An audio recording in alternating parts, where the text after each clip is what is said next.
bénissons le Seigneur ce matin pour notre rendez-vous de chaque semaine, de tous les vendredis, de 8h à 8h30 dans le cadre de l'école de Betsalel.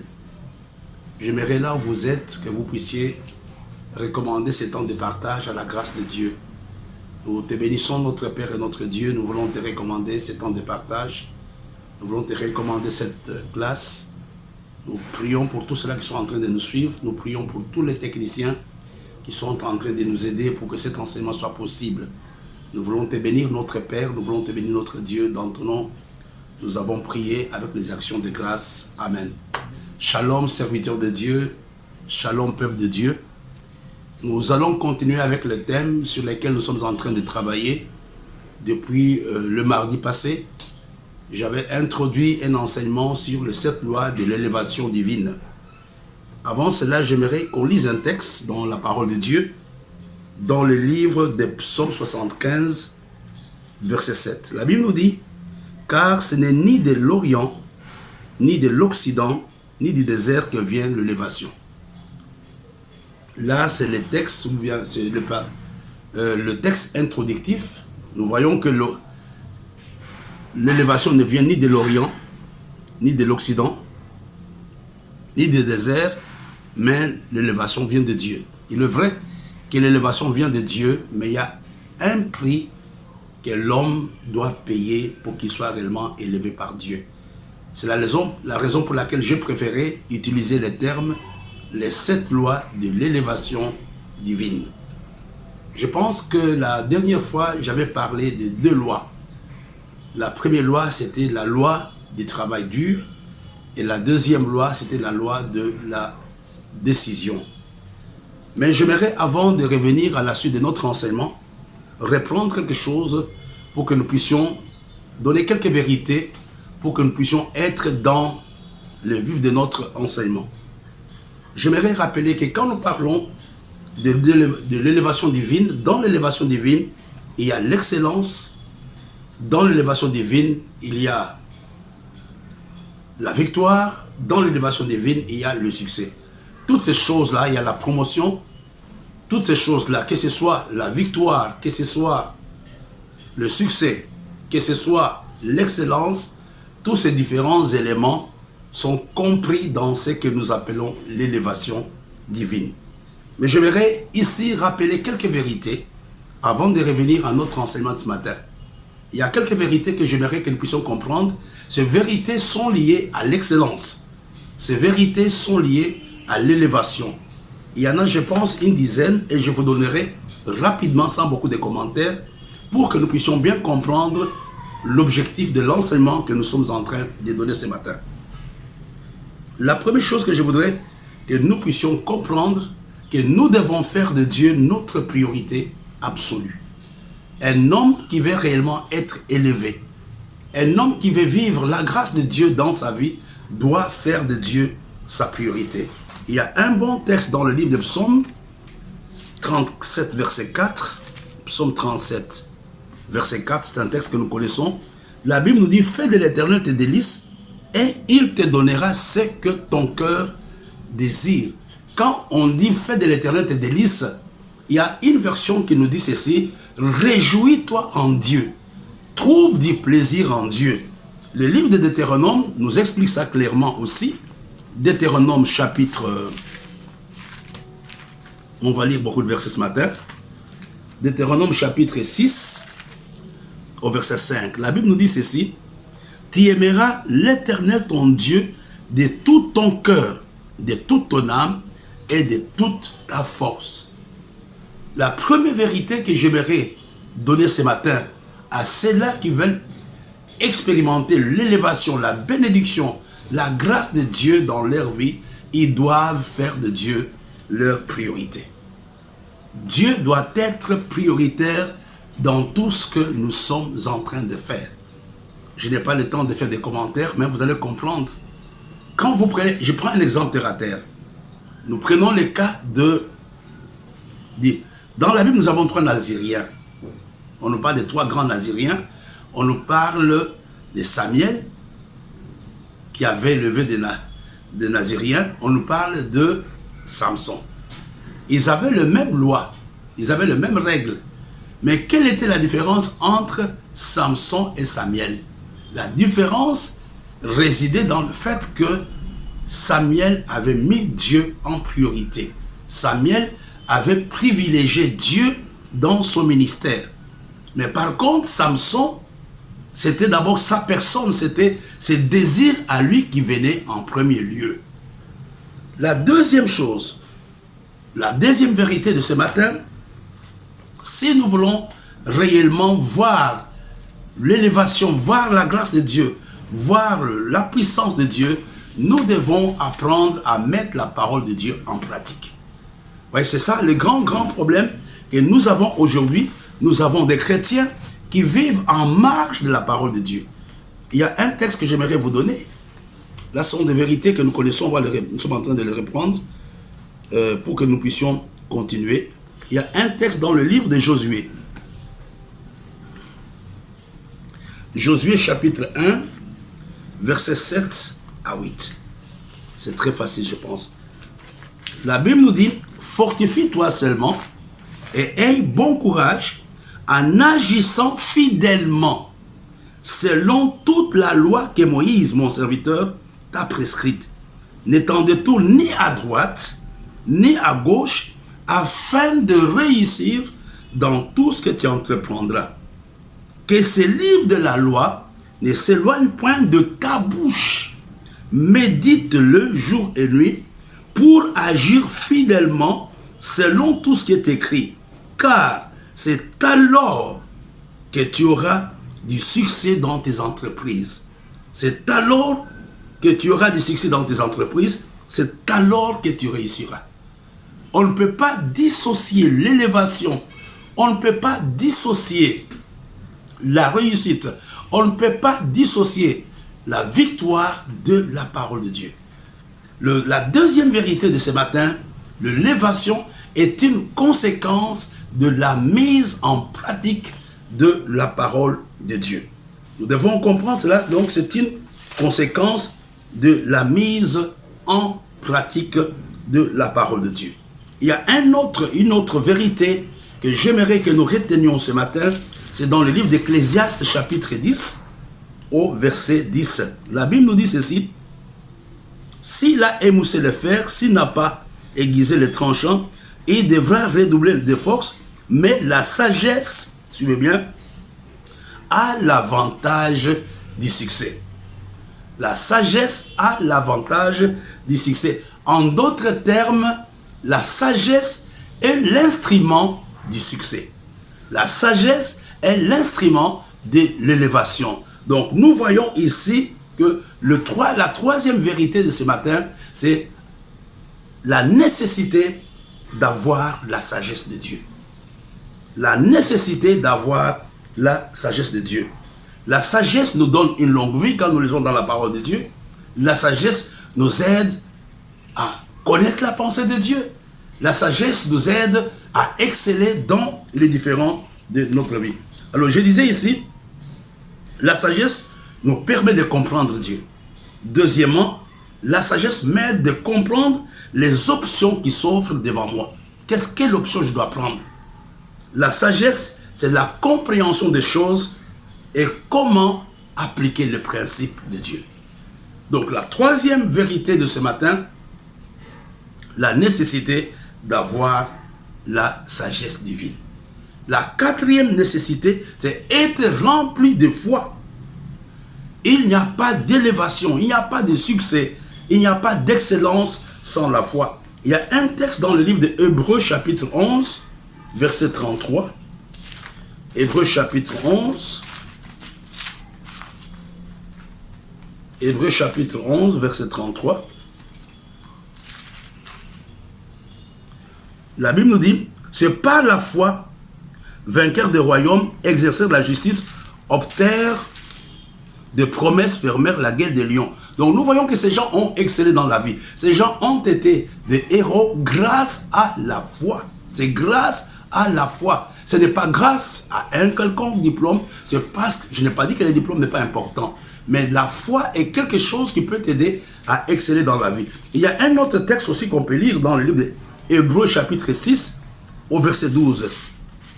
La Bible nous dit, en sorte que vous ne vous relâchiez point et que vous n'imitiez point ceux qui par la foi et la persévérance héritèrent de promesses.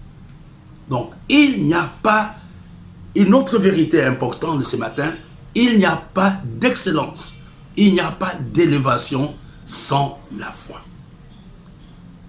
Il n'y a pas d'excellence, il n'y a pas d'élévation sans la foi.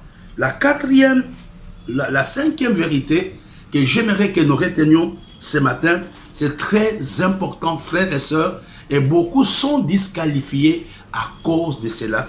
C'est veiller à la pureté de notre cœur.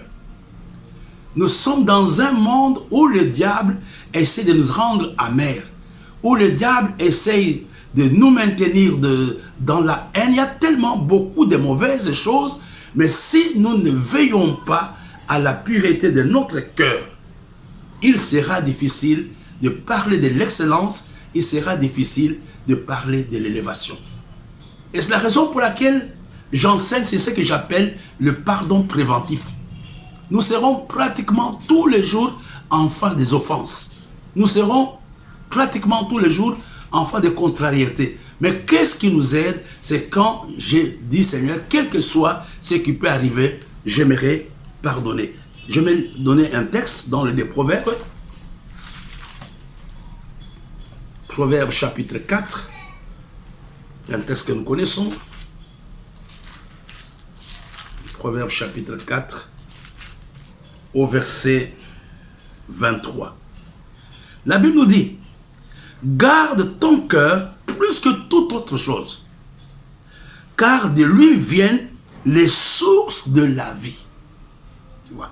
Garde ton cœur plus que toute autre chose, plus que la prière, plus que le ministère. Parce de lui viennent les sources de la vie. Mon pasteur avait l'habitude de dire ceci, que le premier ennemi de l'homme, ce n'est pas le diable.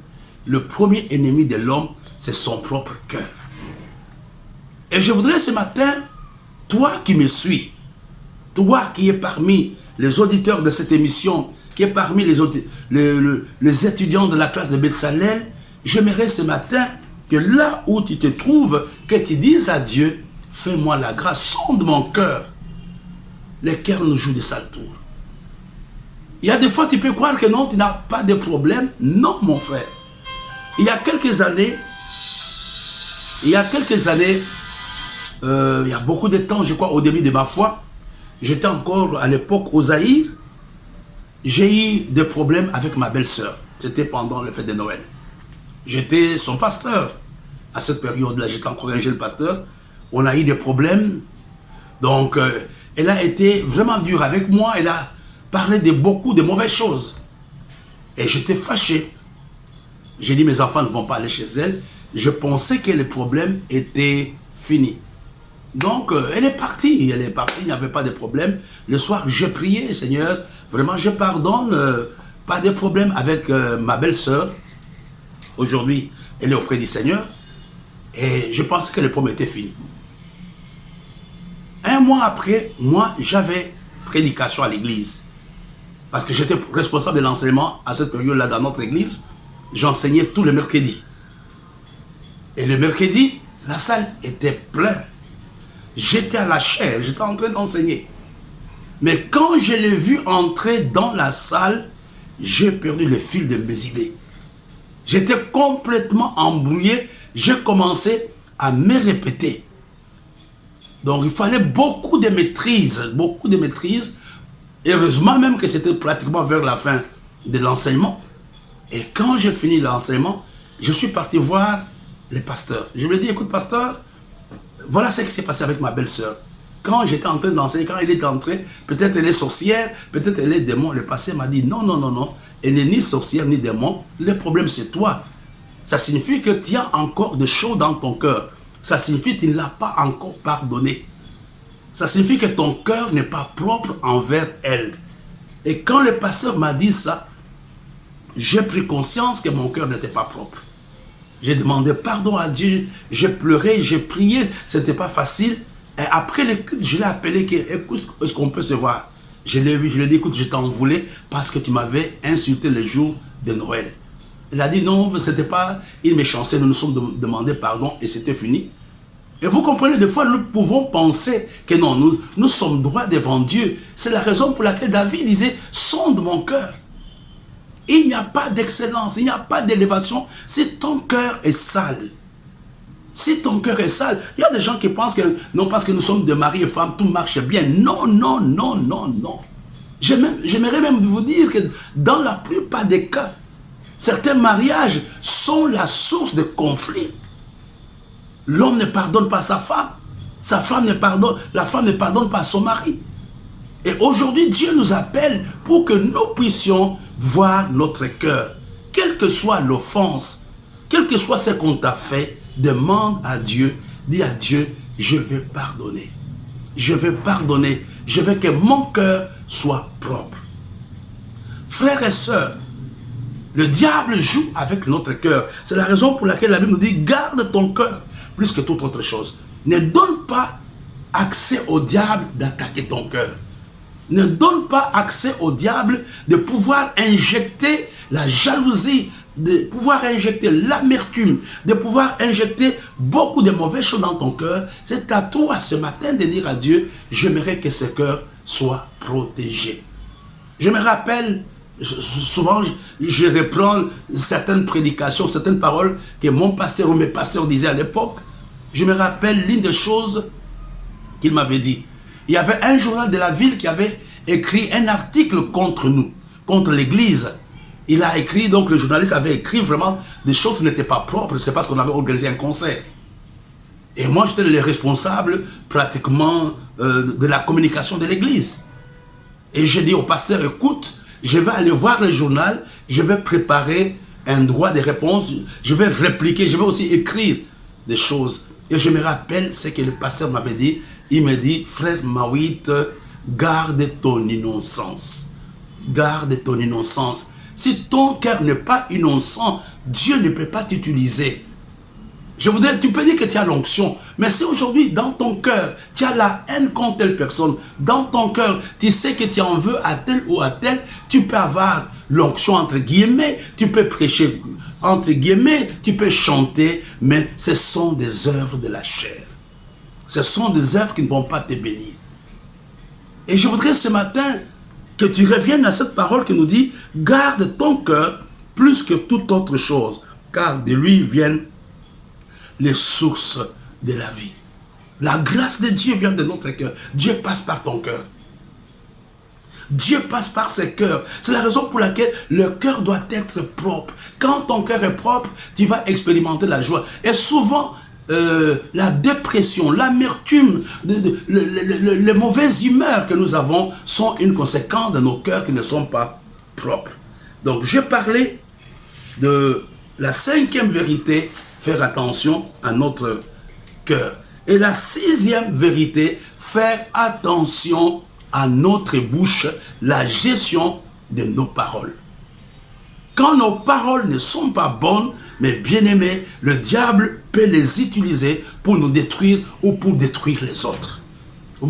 Souvent, j'ai dit, mes frères et sœurs, une gifle, on peut l'oublier facilement. Tu peux me gifler maintenant, je peux avoir mal. Je ne te demande pas de me gifler, parce que Dieu va te punir. On peut être giflé, on aura mal pour quelque temps. Mais il y a certaines paroles, quand tu les prononces, tu détruis la vie de quelqu'un. Quand tu les prononces, tu détruis. C'est la raison pour laquelle on doit faire attention à la manière de parler. Il y a des relations qui sont détruites.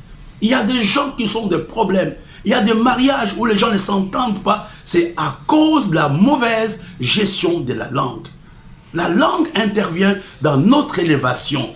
La langue intervient dans notre excellence. La langue intervient dans la grâce de Dieu. Je lirai ici deux petits versets. Pas de petits versets, les versets bibliques.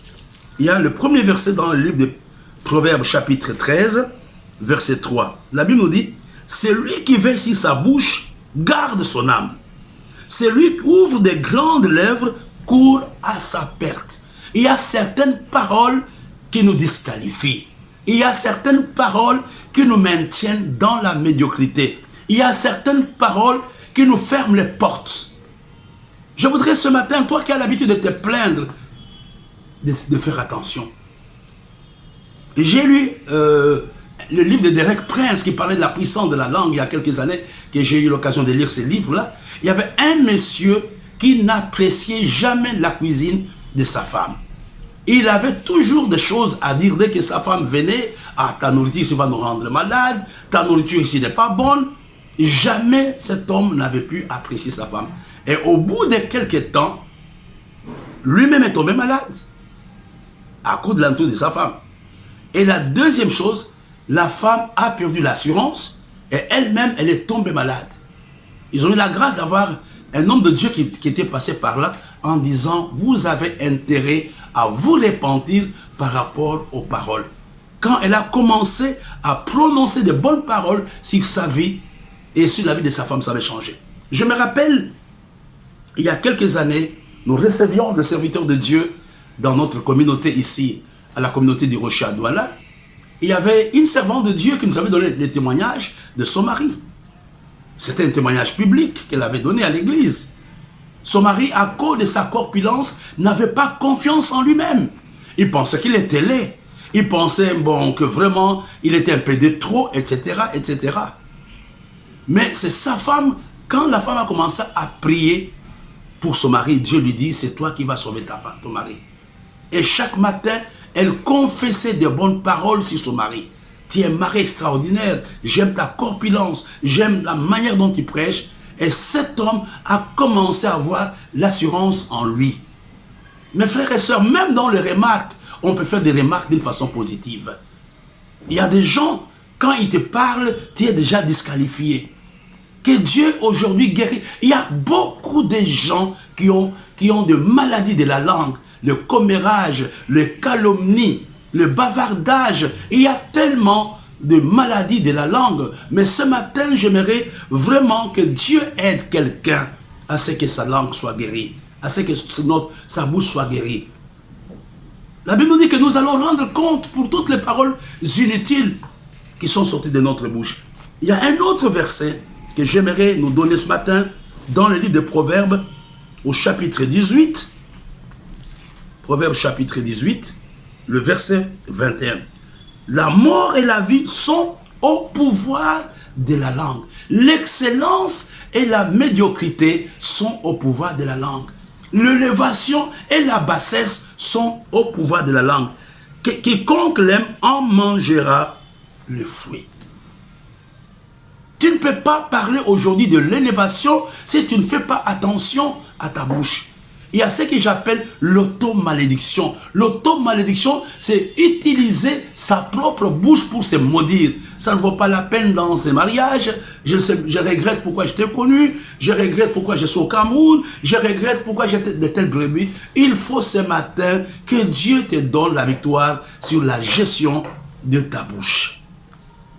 Et la septième vérité que j'aimerais que nous voyions ce matin, c'est persévérer à bien faire, même si on n'a pas de résultats positifs. Continuer à travailler, même si je n'ai pas de résultats positifs. Et souvent, beaucoup nous arrêtons de faire le bien.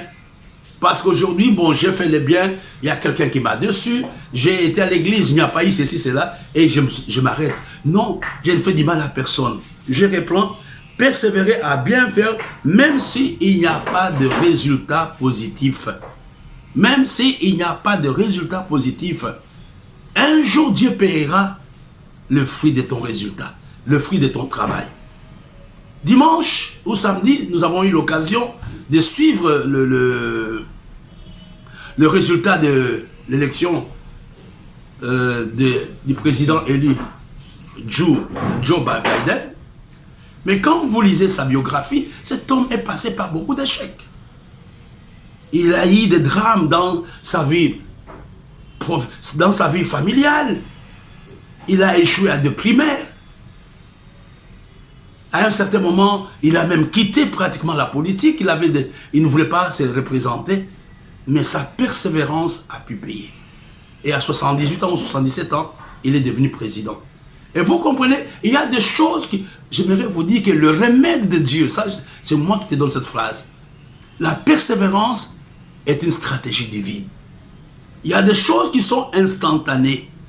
Il y a des choses qu'il faut avec le temps. Le langage de Dieu est un langage de la persévérance. La venue de Jésus, la victoire de Jésus sur le diable avait été prévue depuis pratiquement la création. Quand il va dire, lors de la chute d'Adam et Ève, il a dit la postérité de la femme écrasera la tête du serpent. Ça a pris combien de temps avant que cette vérité ne puisse se concrétiser? Et tu comprends que c'est un vrai problème ce matin, que j'aimerais que tu comprennes. N'arrête pas, n'abandonne pas. Il y a des choses qui vont venir avec le temps. Avec le temps. Même la grossesse. Même si je prie pour avoir un enfant, Dieu a fixé le timing. Il faut 9 mois de grossesse avant que l'enfant ne vienne. Même si j'ai envie d'avoir l'enfant, il y a un processus. On va lire 2 textes dans la parole de Dieu. Dans le livre de Thessaloniciens. 2 Thessaloniciens chapitre 3, verset 13. La Bible nous dit, pour vous frères, ne vous lassez pas de faire le bien. Ne vous lassez pas, ne vous fatiguez pas, ne vous arrêtez pas de faire le bien. Vous devez persévérer. Il y a un autre texte dans Galates, chapitre 6, verset 9. La Bible nous dit, ne nous lassons pas de faire le bien, car nous moissonnerons au temps convenable si nous ne nous relâchons pas. Le temps convenable est à la discrétion de Dieu. Tout ce que Dieu attend de toi, c'est la persévérance. Il n'y a pas de l'élévation, il n'y a pas de succès, il n'y a pas d'excellence sans persévérance. La 8e vérité, faire toutes choses et traiter toute personne avec amour. Faire toutes choses et traiter chaque personne avec amour. Il y a le livre de Corinthiens que j'aimerais vous donner. Nous tendons vers la fin de cette émission. Aujourd'hui, ça a été seulement une introduction, peut-être, ou un rappel. 1 Corinthiens chapitre 16. C'est important pour que nous puissions comprendre la suite. 1 Corinthiens chapitre 16, verset 14. La Bible nous dit, encore, que tout ce que vous faites se fasse avec amour. Que tout ce que vous faites se fasse avec amour ou avec charité. Je reprends, faire toutes choses et traiter toute personne avec amour. Quand tu fais des choses sans amour, ça ne bénit personne. Tu dois faire toutes choses, que ce soit dans ta maison, que ce soit dans le ministère. L'amour doit être la base de chaque action. L'amour doit être la base de chaque action. Tu donnes les offrandes, tu es fâché. Tu achètes un habit à ta femme, tu es fâché. Tu donnes 1000 francs à ton frère, tu es fâché. Ça ne bénira personne. L'élévation d'excellence commence quand je parviens à faire toutes choses et à traiter chaque personne avec amour. Il y a un autre texte dans le livre de Colossiens. Nous allons bientôt terminer. Le livre de Colossiens, chapitre 3, verset 14.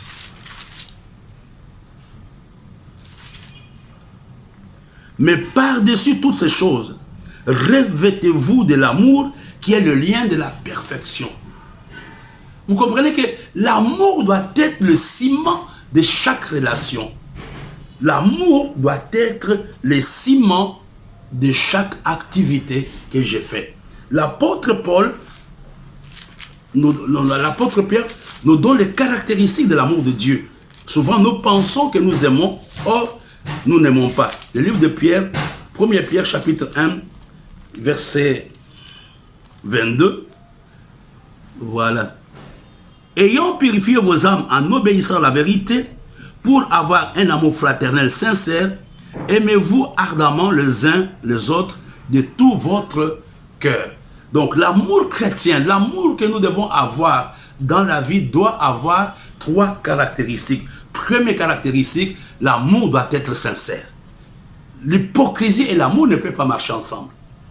L'amour doit être sincère et de 2, il doit être ardent. Et de 3, c'est tout notre cœur. Il n'y a pas d'amour partiel. L'amour n'est pas partiel. L'amour doit être total. Ou on aime ou on n'aime pas.